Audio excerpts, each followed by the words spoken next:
Hello, everyone. This is Rabbi Ari Sachs of Congregation Beth Mordechai coming to you with another edition of this week's online Parsha class.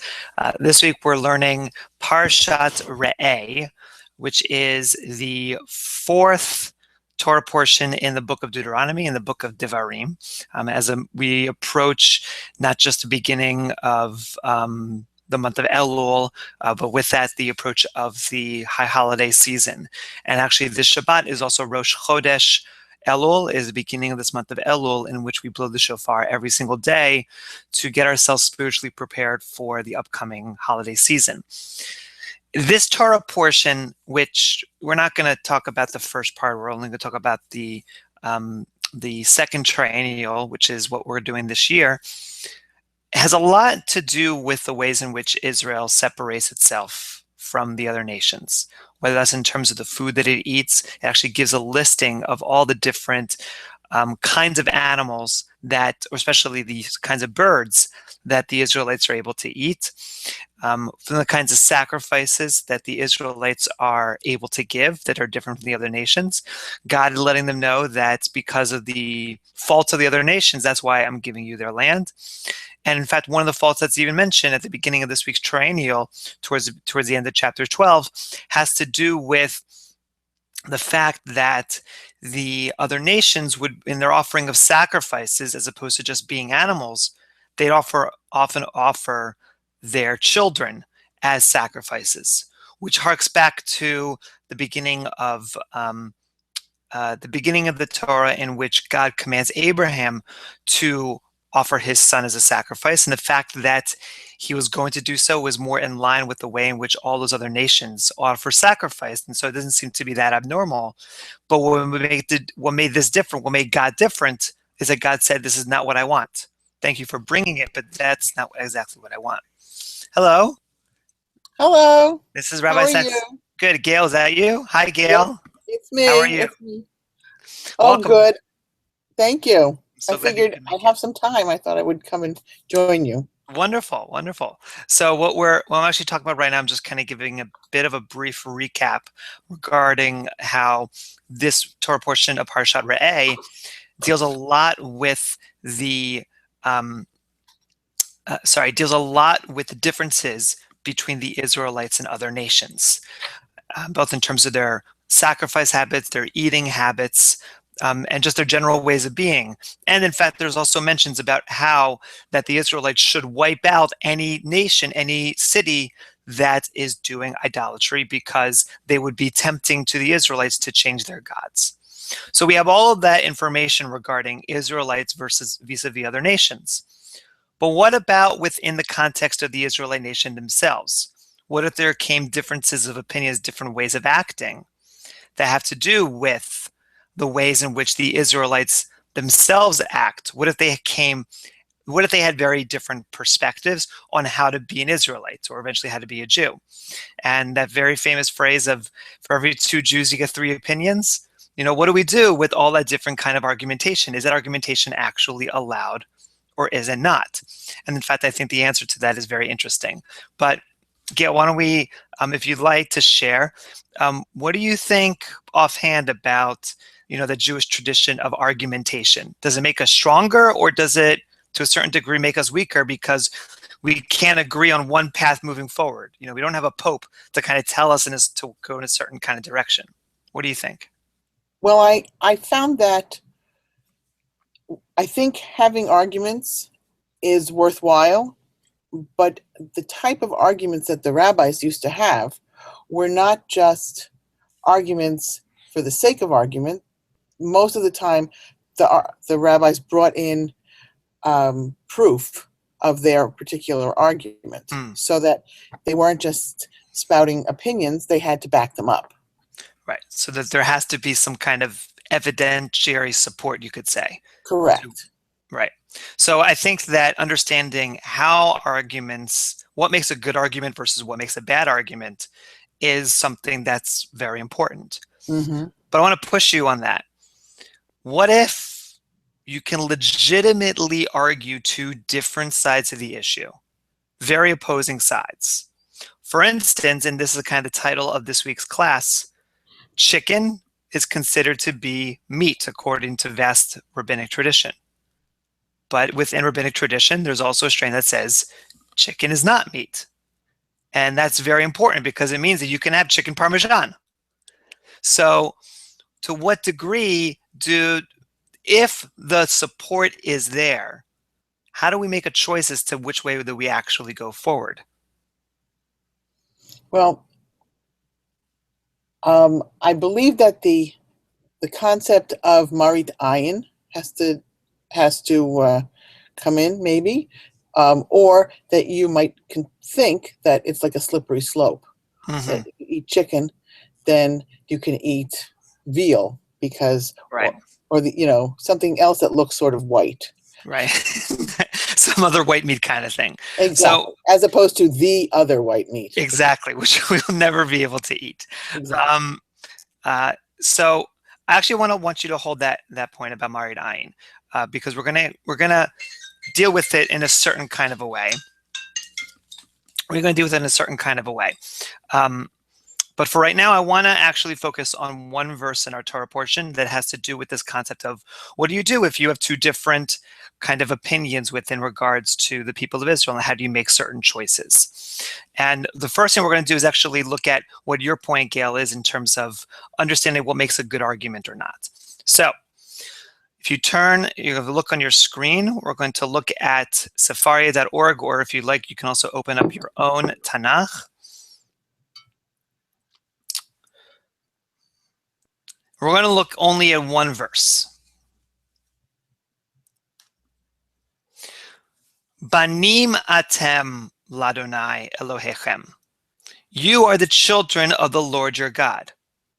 Lo titgodedu literally means do not cut yourselves. Velo tasimu korcha bein einechem lamet. Nor make any baldness between your eyes for the dead. So what is this verse literally talking about? And for that, I'm actually going to turn to a piece of text that it can be found in the Eitz Chaim Chumash, which is the main book used in conservative synagogues while reading the Torah portion. Oh, I may not be able to actually open it up. All right, so just give me 1 second here. Okay.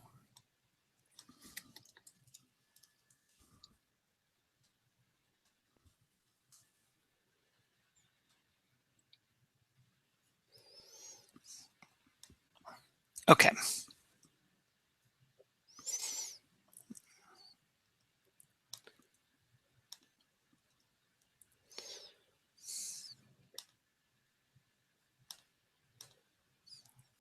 No, wrong page. 1 second, can I fix this? Ah, there it is. Okay. So do you see on your screen? I see your pretty face. There we go. Do you see it now? Nope. Oh, you don't see this? It should be on the screen where it says online Parsha class. No? Nope. Do me a favor. On the bottom, click where it says you. Or click where it says where you see my face. There. Okay.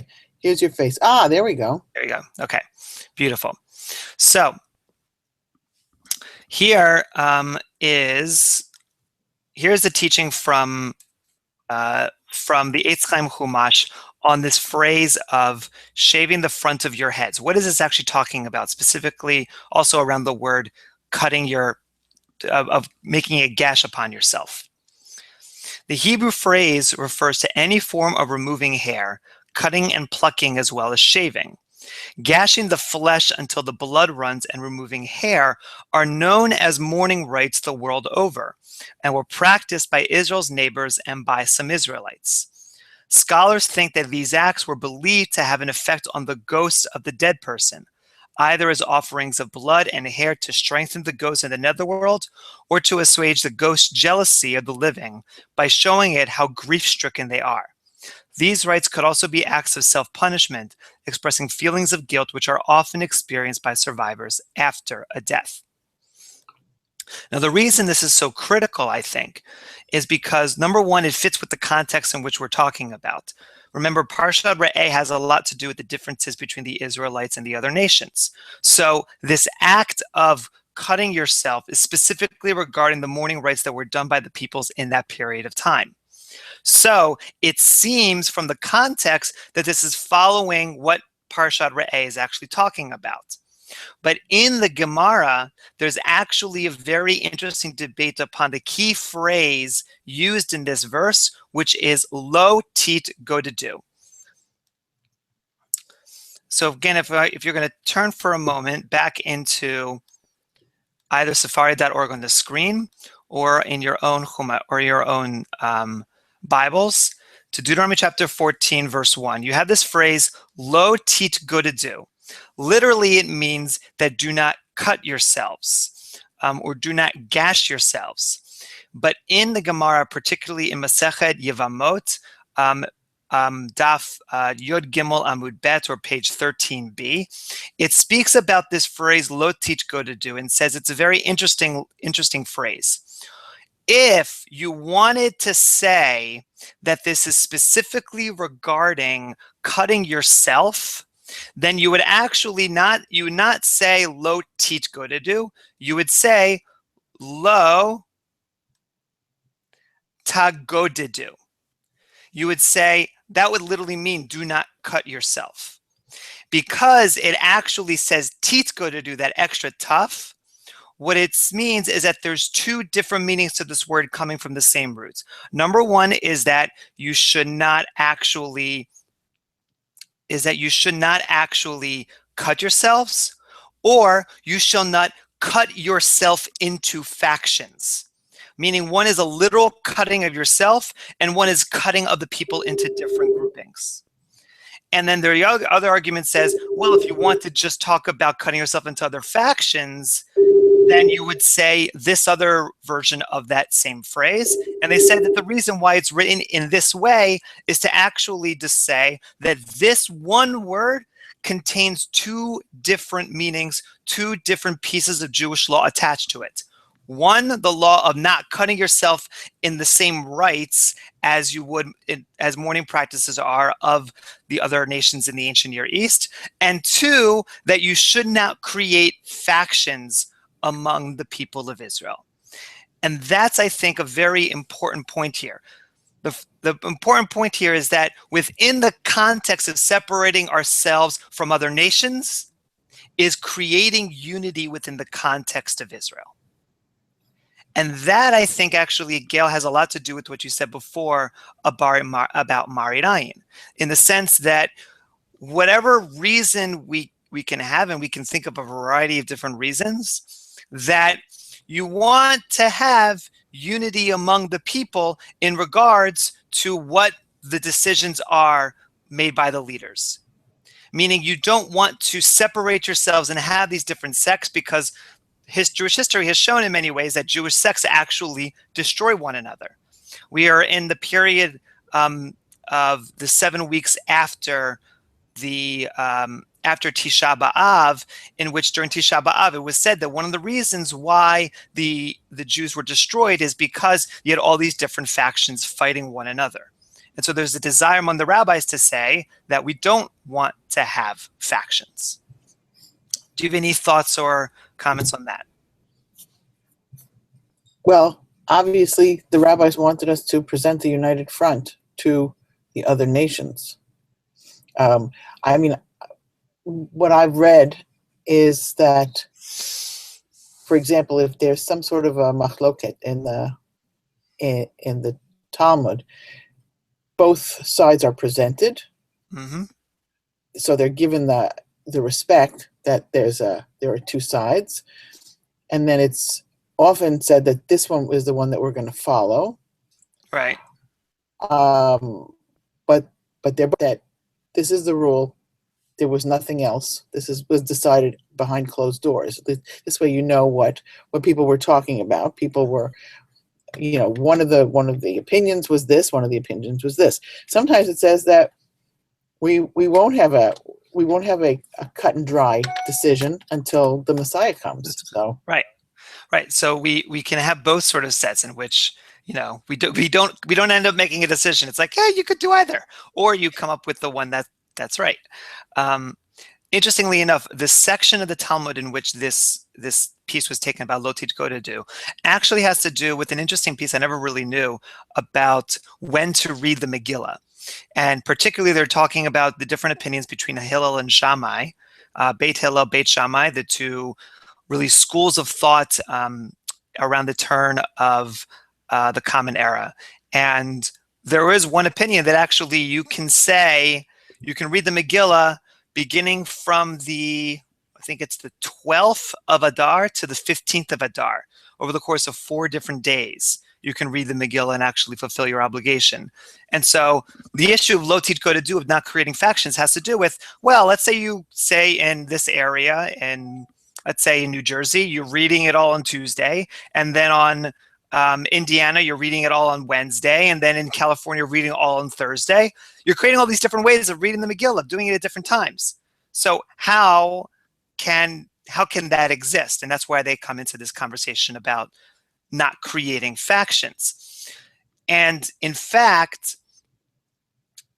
as a way of furthering the conversation of not creating factions, they actually bring up this really interesting idea. And this comes back, Gail, to what you were saying before about having proof text. So one of the most famous midrashim, most famous rabbinic legends from the Talmud that's often taught in conservative synagogues, let alone synagogues around the world, has to do with the oven of Achnai, the oven in which there was a debate as to whether it was kosher or not. And Rabbi Joshua ben Levi said, if it is kosher, let God change the direction of the waters. God does. And then the rabbi said, doesn't matter, we're still going to go in our way. Rabbi Joshua says, if it's my way, let the bricks of the oven fall down. They start falling down. And then the rabbi says, it doesn't matter. And the bricks actually hang in midair. Then eventually Rabbi Joshua says, if it is so, then let a voice from heaven come forward and say that this is my way. The voice from heaven says, it's Joshua's way. What are you guys doing? And the rabbi says, Lo b'shamayim hi, it is not in heaven, meaning that it is now upon the rabbis to decide that what the right direction is when it comes to Jewish law, not God anymore, which is revolutionary in its own right. But the idea here, and this is actually picked up in Yevamot now on page 14a, is that if you have a bat kol from heaven, if you have a voice from heaven that says that you have to do halakha in way A, but you have a group of rabbis who do it in way B, which way is the correct way? And how would you explain doing it in this way and doing it in way A according to God? And how would you explain doing it in way B according to the group of rabbis? And in fact, they come up with different reasons as to why you can follow either opinion, which leads into the question, doesn't that mean that you're creating factions? Isn't it violating the principle of Lo Titgodedu if you are creating a faction whereby one group is following God's voice and the other group is following the rabbis? How could that actually be? And that's where I actually want to pick up the story, and then we'll sit and talk about it for a little bit.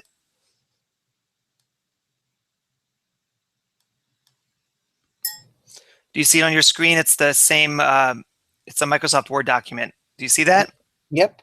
Okay. One second. Okay.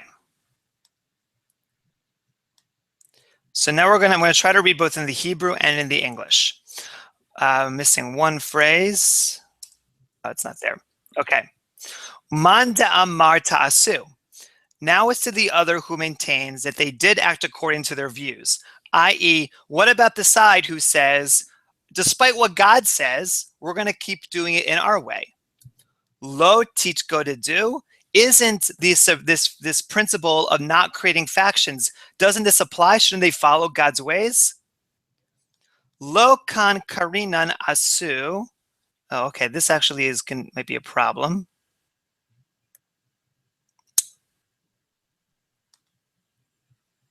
Yeah, unfortunately, the formatting on this is actually a problem. So I'm actually going to simply read it in the English just because the Hebrew does not format it correctly in this document. So I apologize. But I can see it online. I don't know. it's just the formatting in Word does not work well with Hebrew. So that's why I was using a different program, but that program is not coming up on the Google Plus Hangout. So I'm just going to read in the English. So shouldn't this phrase of lo titkodedu, shouldn't it be applied to say that you should not have two different views, one who follows the rabbis and one who follows God? Abaye replied, the warning against opposing sects is only applicable to such a case as that of two courts of law in the same town, one of whom rules in accordance with the views of Beit Shammai, while the other rules in accordance with the views of Beit Hillel. So I think that's pretty straightforward. If you have two different courts in Edison or so, and one says, that chicken is, we'll look at this later, but chicken is not meat, then they will give a hechsher to one restaurant. Yeah, but you don't even have to do that. You can also. Sorry, say again? What I was going to say is we have this nowadays with the different rulings in different countries about how long you wait between meat and milk. Right. So, but we also have the same thing within a town, within different rabbis. And then right. you get to the question of rabbi shopping too. Right, which happens a lot in terms of figuring out the rabbi that is going to fulfill your particular desire in terms of what you want the rule to be. Right. And part of that issue, by the way, is connected to lo titkodedu, because here's their point. The reason why we have this principle of lo titkodedu, of not creating faction, is so you can't really rabbi shop to that extent. Though how valuable is a rabbi's opinion if someone is simply going to choose whichever opinion they want to follow? Now, it may be that, let's say, if you're out in California, that Judaism is very different than as it is out east in terms of what's acceptable and what's not acceptable. That's one thing, because you're separated by a distance, which is actually the next point, meaning that when they're not in the same town, then you can have these two different opinions about which rule to follow. But if you're in the same vicinity, to what degree can you actually make a difference, or can you actually follow two different sets of laws? So I want to hold that, because I think what that actually comes down to, and for further articulation, is really who is in a community, who is in the town, so to speak. Meaning, if you have two different opinions within the same town, to what degree are they actually fighting against one another? For instance, if you have a Reform temple and an Orthodox temple and an Orthodox synagogue and a conservative shul, to what degree should they have to agree because they're in the same vicinity? Or are they certainly kind of like their own communities, whereby making own rules for their particular groups of Jews who go to those areas? Okay, but aren't you in the greater picture doing that lo titkodedu? Because you've broken up into Reform, Orthodox, Conservative, Reconstruction, New Wave, right-handed. I don't know what, all these different things. Absolutely. I was actually speaking to someone before, talking about whether or not Orthodox rabbis, especially in Highland Park, are interested in engaging with non-Orthodox rabbis in the local area. And one of the issues that was raised, or that he raised to me, was that, look, from an Orthodox perspective, the ways in which conservative or Reform rabbis teach Judaism is not the right way. It's like following God or following the rabbis, and that's not the way in which you're supposed to. So to what degree should I accept them as rabbis if if I feel that what they're doing is incorrect. Which, can you hold on? Sorry, hold on 1 second here.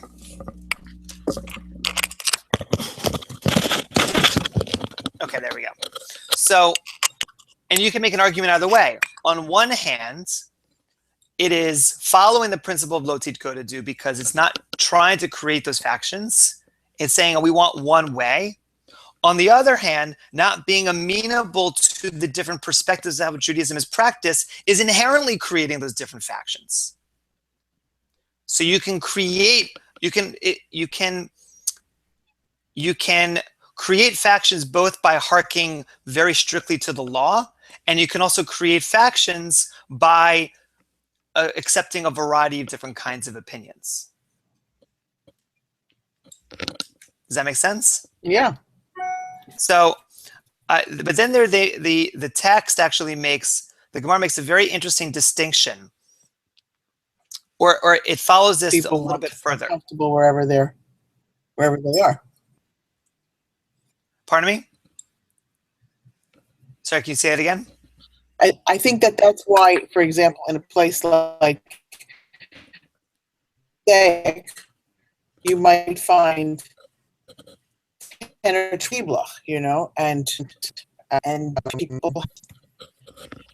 kosher according to one, kosher according to another. But and I don't know if they have a vod in Passaic, because it doesn't usually sound like they can agree. So right. So it's interesting to think about that kind of model in regards to this idea of lo titkodedu. And I want to just finish this one part up, and then we'll kind of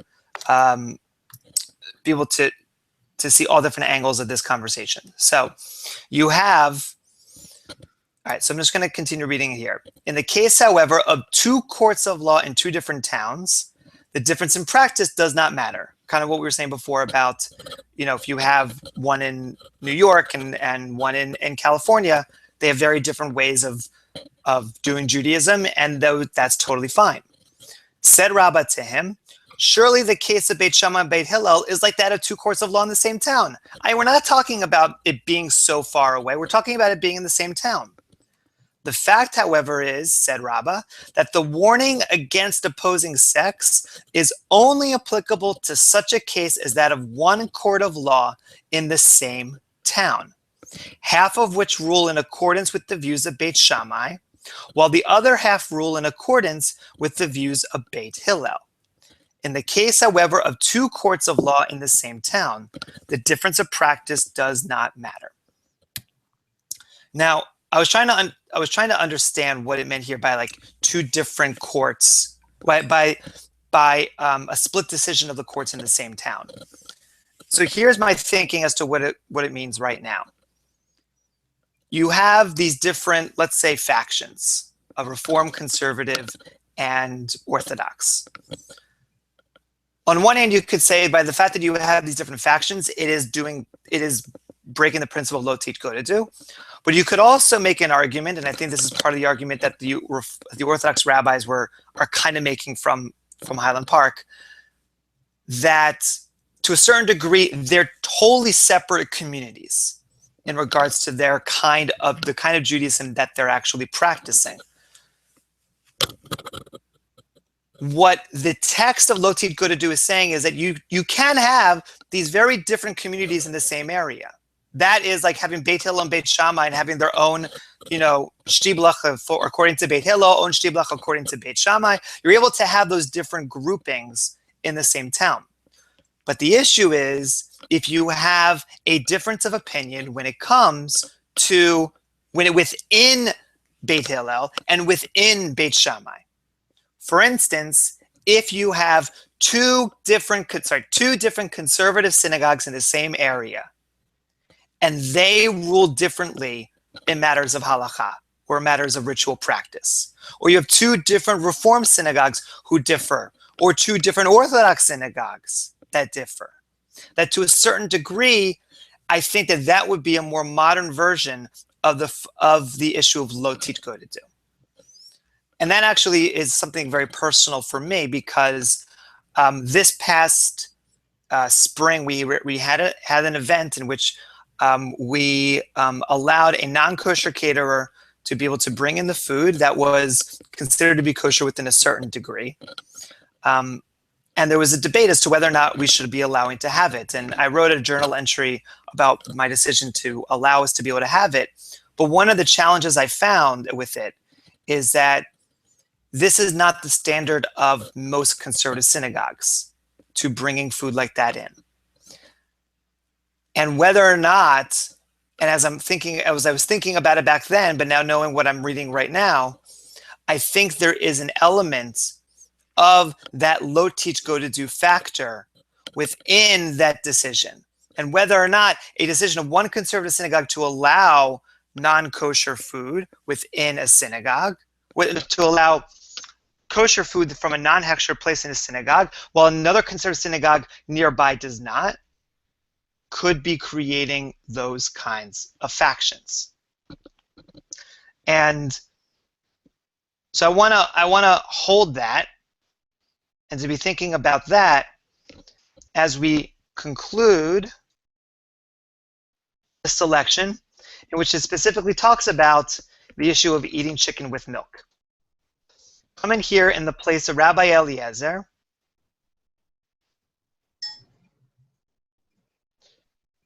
Come in here in the place of Rabbi Eliezer. Wood was cut on the Sabbath, wherewith to produce charcoal on which to forge the iron. In the place of Rabbi Josi the Galilean, the flesh of fowl, of chicken, was eaten with milk. In the place of Rabbi Eliezer only, but not in the place of Rabbi Akiva. For we learn Rabbi Akiva laid down as a general rule that any labor which may be performed in the Sabbath eve does not supersede the Sabbath. Meaning that we have cases here in which we have issues of, in the Gemara, rabbis eating chicken with milk. You have rabbis who are allowing actions to be performed on Shabbat that are not allowed to be performed on Shabbat, but they're doing it in order to have a Brit Milah on Shabbat. And Rabbi Akiva says, no, you're not allowed to do that. And so you have these very differing opinions in terms of Shabbat observance and keeping kashrut, in which you have, these are two like huge elements. And the question is, who is in that community? Who is in that community that you would consider to be breaking that community up by making a choice to go one way or the other? So that's kind of where I want to leave it, in the sense of that the question of who is the community that we don't want to create factions with versus who are we okay with making these separations among the different kinds of Jewish communities that are out there. So again, I'm wondering if you just have any thoughts on this. Well, I think unfortunately we're very factioned anyway. But I think if we accept each other's differences, then the factions just make us stronger. But if we use it as a reason to hate each other, then we haven't learned anything from the destruction of the temple. I agree, and I think that having differences of opinions and having different ways of acting are extremely important and significant to the health of any kind of community. You want to be able to have voices from different sides, different sides of the aisle, so to speak. But we did talk about a sense of unity. And in fact, that the idea that lo titgodedu is taken from its original context, having to do with not shaving in a way that other nations would, speaks to the idea that we are making a clear separation between us and others. And so factioning is the moment in which we make a divide and we make a split among those who are in and those who are out on any particular kind of an issue. Okay, but I think it's the feeling of I can argue with my brothers and sisters, and I can fight with them, but don't you fight against our family. So we need to present a united front to those who are not part of our larger Jewish community of all the children of the same father, as it were. Right. And we're entitled to search and struggle within our own family, but we have to present the united front to people who are not in the family. And I think then, it's certainly coming back down to who is in the family or who is the community. Because on one hand, I think the Torah is very clear that it's all of Israelites versus all the idolaters. Right. That's a separation.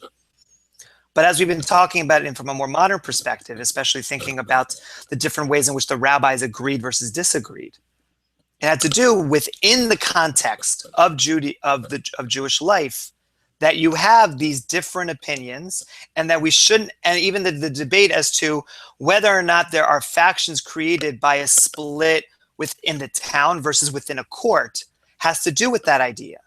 Meaning that the way in which Jews act in a variety of different locales are changed because of the particular environment that they're in. But if you have Jews in one area, to have so many different ways of being Jewish in that area could potentially create a major split within the family. To take another way of looking at this, think about all the different synagogues that have split because of an issue. It could be egalitarianism. It could be music. It could be kashrut. It could be anything that you have those different opinions of how to be able to observe or how to be able to practice. And you had groups within a single community that decided to split. Now, on one hand, you can make an argument, well, it's good that they split because they were able to find the right people who wanted to do it in their own way. And yet, I think that there's a bit of a pain, a bit of a sense of loss that when we realize we can't actually be together and we have to be in separate places. The level at which that exists, whether that's only within the context of a synagogue, whether it's only within the context of a movement, in the context of a locality, whatever it may be, that there is that tension between, yes, I agree, you can fight within your family, but is there a point where that fighting becomes more destructive than instructive? Yeah. I mean, I think that there are families that split because of philosophies, and each one may have a strong argument for their particular philosophy. And in that particular case, I think you need to look throughout the community to find the philosophy that speaks to you. And there are, as far as music, I agree with music on Shabbat. So it's important to me to find a community that believes in that, because that's how I feel more comfortable.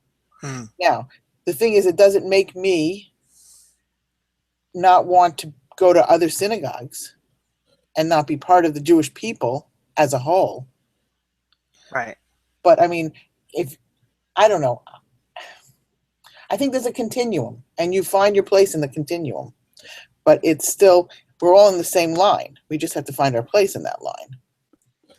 Yeah, and it's interesting that if you ask, let's say most affiliated Jews, why is it that you decide to join a synagogue? Just as this one example. There are other ways you can think about community, but it's often about location, where you are, which again has to do with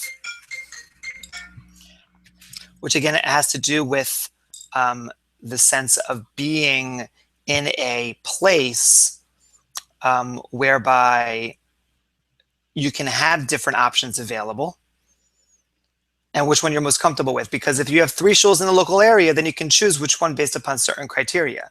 But let's say, and I've been to many of these places, you only have 1 shul in an area, one representative of the Jewish community as I've been when I was a rabbi in Waycross, Georgia, or Watertown, New York, then you're kind of stuck there, no matter what the actual principles are, no matter what the philosophy is, because that's the only Jewish representation in that particular place. And then you have the different kinds of programming that is offered, particularly around B'nai Mitzvahs and Hebrew school, and support groups for families and creating a sense of community with friendships. Less often do you get a decision based upon a certain philosophy of a certain kind of ritual. You do get those who say, I want to have a lot of Hebrew in my service, or I don't want to have a lot of Hebrew. And I think there are people who are more comfortable in certain kinds of synagogues than others. But I think that if other factors are there, then the ritual component is less significant to many, especially in the non-Orthodox world, than the other aspects, the location, the programming, the people, that really make a difference. I think the people, because you go to a synagogue to be part of a community, and so you want to be with your friends. And so, that, because I know people come in, my friend sends their child here. I want to send my child here because they know each other. So you might eventually say, well, I don't really love the way you do X, Y, and Z, but I like being with my friends so much that is the overriding consideration. Right. As opposed to someone else who says, no, I think it's really important that we do, that we repeat the Amidah. you know? I haven't seen many people, I haven't talked to many people who leave because of not being able to repeat the Amidah. Right. That's something I haven't seen. Exactly. Right. But as opposed to the other way, like, oh my gosh, they repeat it, like, can we get out of here? Right. So you have those people. The point is that you have friends because you have similar philosophies with your friends. And so if you go and your friends are members of that congregation, then you think automatically, well, they must have a similar philosophy because we all, we're all friends and we all get along. I went to a synagogue and the synagogue was not egalitarian. Now, so what do? You have a couple of choices. You can walk, vote with your feet if there's some place to go. But if there isn't a place to go, then you have to try to make the change evolve from within. Right. Like in Highland Park, they, for years and years and years, did not have egalitarian. And then they had Rabbi Malamud came in and he sort of had this epiphany, I guess, that he was going to do it, but he had to do it in a certain way so that he could get a consensus from the rest of the group. Which I think means that there are a couple of things there. Number one is that leaders need to be able to respond to the needs of the community, need to be able to listen, because it's about the people. It's about listening to the philosophies of the people. And often the one who is hired comes from a different place and maybe have different perspectives and want to bring people to a certain degree, to a different place than they're used to, which is, I think, a good thing. I think a leader should challenge his or her community in that regard. But at the same time, to be able to listen to what the needs are of that community and being open to change what that is, as long as people are willing to engage in that conversation, which for me personally, I think is speaking to a desire to continue the conversation about our own kashrut policy, about what Jewish food here looks like, because it's about listening to the different perspectives, because I've heard both for and also against it, and wanting to be able to bring that conversation to bear, to have that open dialogue, to see what is our community, what is our philosophy based upon the people that are here that want to be together. What are the things that really drive us to come closer? A lot of it is about bringing people's food from home and to share that love that they bring in cooking at home, and to be able to go out and have wonderful meals together. And so how do we use that in a way to be able to find that right niche that is appropriate for our own community? And it's an ongoing conversation as long as the people are willing to really engage with it together. I think that's the beauty of Judaism, in that we don't have to wait for someone who, as you said, we don't have a pope. So we don't have to wait for a pope to come down with an encyclical about something, which we will either agree with or ignore. But anyway, That's another story. It's a dialogue. It's an argument. It's screaming. It's yelling. It's, having real emotional ideas about one way or the other, but it's a dialogue. Right. And As being able to have that kind of dialogue. Sounds good. so I don't think that by having a dialogue or having an argument, we are not separating ourselves. I think we're bringing ourselves together. Right. Because if you, the thing that separates you more is when you don't show up.